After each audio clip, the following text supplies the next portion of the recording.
Wake up, Tenno. It is time, Tenno. Incoming audio transmission.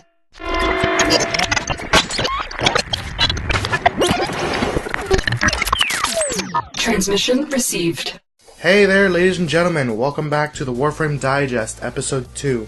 Today we'll be covering Livestream 20. It's the beginning of a new year and a new set of goals for Digital Extreme. So let's see what they have in store for us today. But before all that, let's go over the Cicero Crisis. We just had it, and it was very interesting. We saw the Earth set, we saw the jungle, we saw some new Grineer types, and a couple new weapons, along with Oberon. Overall, I think it was a well-executed event, and I'm looking to see more creative and colorful events as this one in the near future. So many more people playing it, and the high fives are over. Yeah, it's all.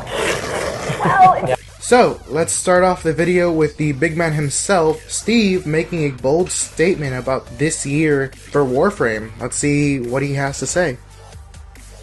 So, yeah, this is gonna be a crazy year, I think. For players that have been with us since open beta, they've already seen absolute madness. Yeah. And we now have a PlayStation 4 audience to drag through similar madness with us. Yeah. So yeah, this is the year where we make good on lore and quests and new user experience, but also expanding the gameplay variety and having new factions invade the solar system and all of the absolute craziness that we're sort of winking and nodding about last year. This is the year it happens. Yeah. That's a yes from everyone sitting on this couch. This is the year it happens. Yeah, this is the year of yes. We also got word on Vor's Prize finally being in production. We're going to be seeing that rather soon. No ETA on that still, but hey, it's finally coming to us. No longer a blank codec entry, and it's going to be exciting to finally see what Vor has been up to all this time. What's also exciting is Melee 2.0 is still coming to us on Update 12. They've given us new details on its stance, movement, attack, momentum, hit reaction, parry system, and smarter melee AI. Along with that, they showed us a working progress mock-up of the new heads-up display in action.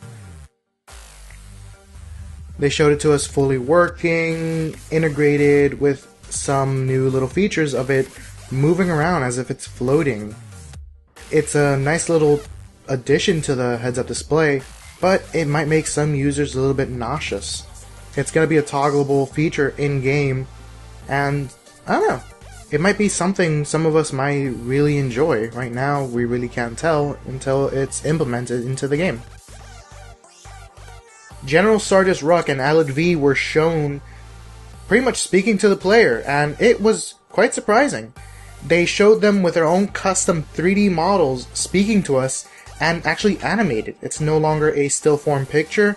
They're moving about, they have their own lighting, they have moving backgrounds, and it's very awesome, in all honesty, to see them in this new form. It makes the universe feel more lively, it makes dialogue with them feel more organic and less pretty much filler and synthetic, pretty much fake.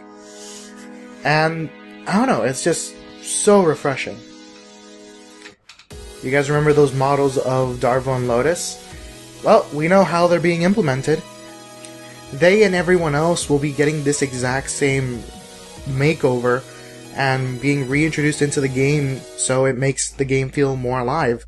We're going to see Darvo, Lotus, Def Anyo, Golem, Vor, Krell, and all the major bad guys having their own animation set and speaking to us. It's going to be extremely interesting to see this in the end. Speaking of enemies, they also said that there will be new enemies on the way. New different variants for the existing factions, as well as female Corpus. Not much is known about the female Corpus, just that they're on way and they've been clawing their way out for some time now. Along with the new faction variants is new wildlife, and pretty much this is what they had to show us. This footage has been slowed down so we actually get a better understanding of how it moves, and we actually get a clear picture of its movement patterns. This is the new Kuburo, or Kuburao. Well, pronunciation will vary from person to person, but Jeff has said it as Kuburo. Overall, people are coming with different assumptions of how it looks. Some people are saying it's a lichen goat, some people are saying it's a wolf llama. All I know, it's adorable, it's fuzzy, it's gonna be small, and I'm excited. Sadly, I really don't want to kill the poor thing.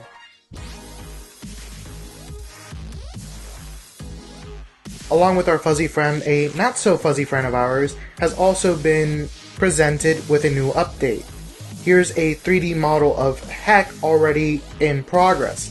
Still untextured, but we actually see the 3D model instead of concept art from last time. Although they did show us concept art of the new tile set. The next upcoming tile set is that of the Grenier Shipyard, which will be a tile set completely dedicated to the Grenier and the manufacturing of their ships. Nothing is known as to why we will be there, but expect another event to unveil this new tile set. More tile sets mean more diversity and more scenery for the game overall. It also helps remove some of that reoccurring repetition we see as we go through the star system. Seeing more maps in progress is always refreshing, and it's always welcomed by some people here in the community.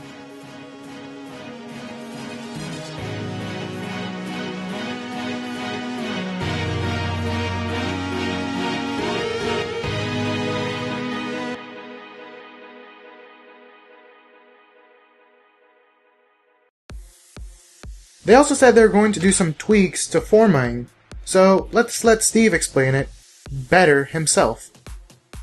Yep. Right. Someone in chat asked how the slot polarity stuff was going to work. Yes. So if you have put forma on any item, you'll be able to click swap, and then it will just bring up a list of all the polarities, and you'll be able to go, that one goes there, and this one goes there. It's as simple as that. Yep. So it's a little mode, and then you say accept, and it goes back, and then those polarities, how you swap, takes effect. And lastly, Rebecca asked the team about the dojo. Having played it herself and built one herself, she asked what the community has been asking for a while. Would we see further implementation or integration from the dojo to the main game? So let's see what she had to say, and let's see what the team had to say after. Dojo, actually, that's actually one aspect entirely of the game that I've also been in my dojo a lot lately, and we got tons of feedback on that aspect of the game. I mean, just from a new player experience, not even knowing it exists, what you can do there, your research, and then from a long-term player experience is wanting more to do in there. I've decorated mine, I think it looks beautiful. Is there any incorporation for the dojo as a starting point for battles, a training ground for player-generated obstacle courses, anything like that? Because that sounds really cool. There is some plans, yes. Okay. The dojo will continue to evolve and continue to be something that the player should invest in. Right. Throw research in, get your stug, get your accurate stug is in the market. Which actually people are wondering why we choose to put some in some places. Random. Okay. All right. Well, that concludes it for today's episode of the Warframe Digest. Like, comment, subscribe, give me some feedback. Tell me what you think of the changes from episode 1 to episode 2. That feedback really helps improve me and the show, and pretty much improve the rate at which information is given to everyone in the community.